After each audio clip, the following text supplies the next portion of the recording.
How do you feel about Blizzard using old dungeons from old expansions into Mythic Plus dungeons? This is how I feel about it. On the positive side, you found some old content that you can redistribute so that people are visiting those dungeons again, number one. Number two, it's easier on the developers to add in half of the dungeons that are already in the game because they don't have to make a new dungeon. Saves a lot of time. They can focus on fixing things in the live game. Here's the cons to that. Number one, we've already run these dungeons sometimes 50, 60, 100 times.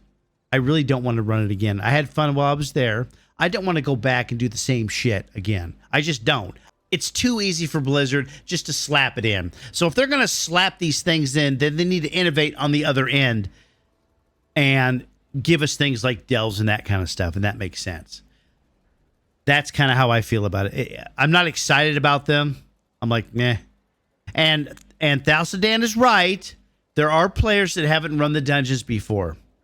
But I'm willing to bet that the sheer number of players, new players in World of Warcraft, is not as big as we think it is. Oh, there's some for sure. I'm sure we're into the thousands, maybe tens of thousands of new players. But how long do they stay? Right? And if you can't get into a Mythic Plus because you don't have the Radar IO score and you're a new player, you're never going to get into those dungeons and you're never going to see them. So that's a problem.